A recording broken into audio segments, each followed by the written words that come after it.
Welcome. This is the Love Life Light Channel, a space for clarity without panic in an age of noise.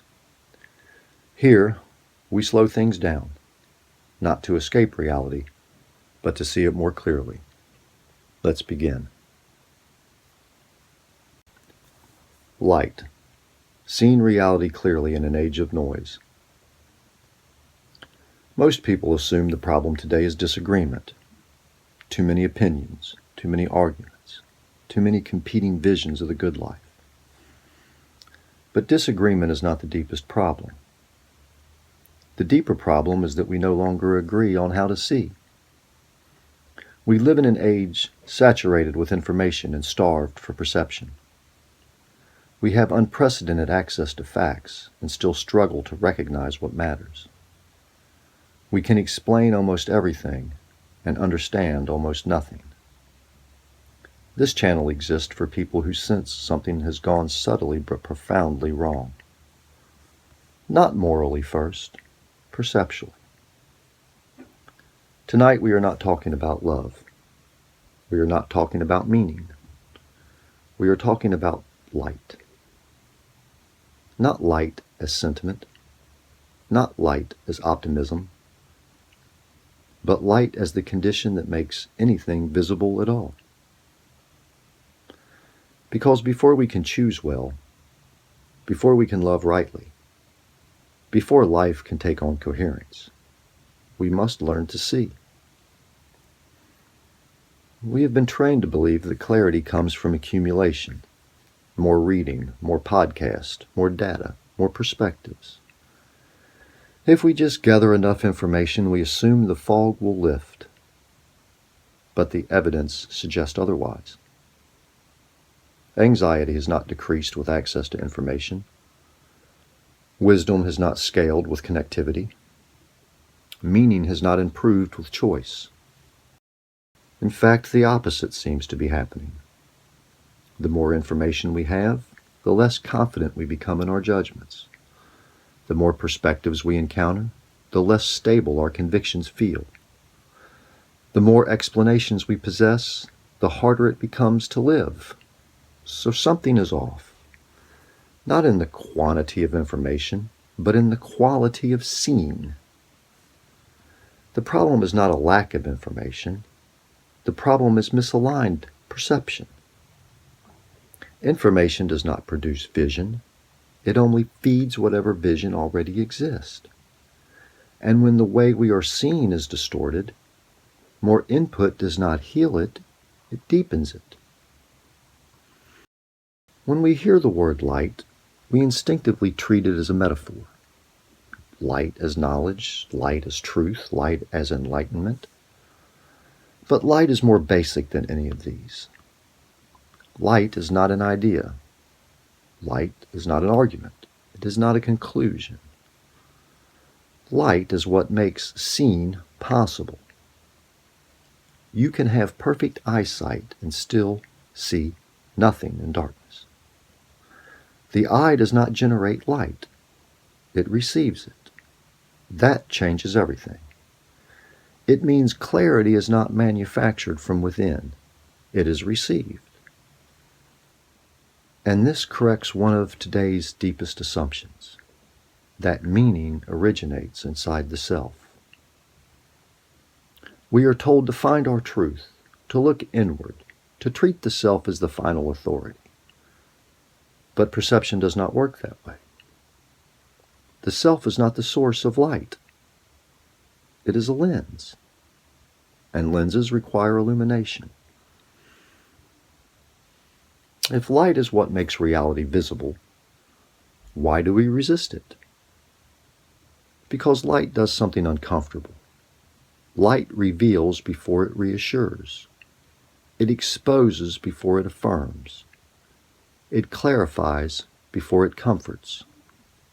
Noise feels safer. Noise allows us to curate reality. Noise lets us decide which truths we face and which we postpone. Noise gives the illusion of control. Light removes that illusion. To step into the light is to risk seeing things as they are, including ourselves. This is why distraction has become addictive. Not because people are shallow, but because perception has become threatening. Silence, stillness, feels dangerous when we are unsure what will appear. So we fill every gap, scroll every pause, argue constantly. Not always to find truth, but often to avoid stillness. Because stillness, when light is present, reveals. When light is absent, three things tend to happen. First, everything becomes relative. Without light, objects lose definition. Edges blur. Distances collapse. When this happens in thought, nothing appears clearly enough to command allegiance. Convictions weaken. Commitments dissolve. Everything becomes provisional. Second, emotion replaces perception.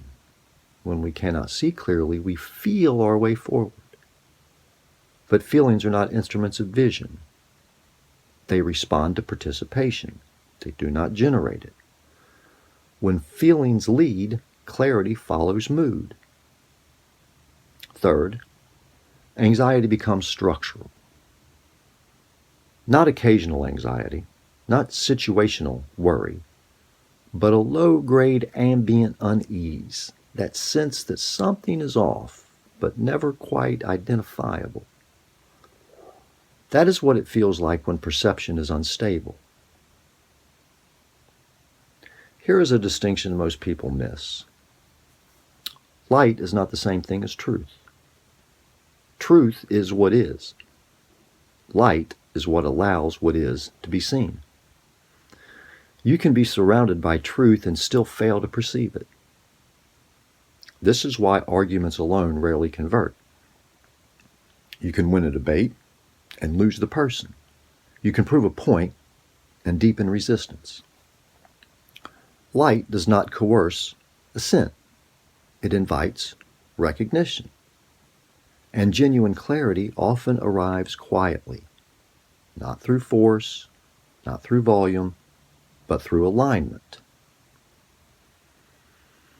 And if light is not generated, how is it received?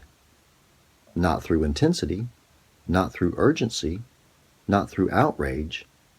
Light is received through orientation. Three postures matter here. First, attention. Attention is not mere focus. It is the willingness to let something be what it is, without immediately categorizing it, defending it, or dismissing it. Most people listen in order to respond. Few listen in order to see. Attention slows perception enough for reality to appear. Second, honesty. Light cannot coexist with self-deception. This does not mean self-condemnation. It means refusing to edit reality to protect ego. Where honesty is absent, clarity cannot remain. Third, humility. Humility is not self-negation. It is accurate self-placement. It is recognizing that reality does not revolve around us and does not need our permission to be true. This brings us to a difficult truth. Clarity cannot be demanded. You cannot shout your way into perception. You cannot rush your way into vision. You cannot optimize your way into wisdom. Clarity emerges as a byproduct of alignment. This is why waiting for clarity before acting becomes paralyzing. We tell ourselves, when I understand more, I will commit. When I feel certain, I will move. When everything makes sense, then I will live. But perception does not work that way. Vision follows orientation, not the other way around. You step toward the light because you see clearly, and in stepping, clarity increases. This connects to what we have already said. And what comes next? Light precedes love. Not always in time, but in structure. You cannot love rightly when you cannot see clearly. When perception is distorted, love becomes misdirected. We attach ultimate importance to lesser things or refuse commitment altogether. Light restores proportion. It helps us see what is weighty, what is temporary, what is worth sacrifice, and what is not. When love is rightly ordered, life follows, not as achievement, not as performance, but as participation. We are not suffering from lack of answers. We are suffering from a failure of vision. And vision does not begin with argument. It begins with turning toward the light. This does not guarantee comfort. It does not promise ease. It does not eliminate struggle. It restores coherence. In the episodes ahead, we will return to love, not as sentiment, but as ordered desire. And then to life, not as something to be chased, but as something that emerges when we stop resisting reality. For now, the invitation is simple. Slow down. Attend honestly. Refuse the noise and let what has become visible. Because clarity is not found by fleeing uncertainty, but by standing long enough for light to do its work.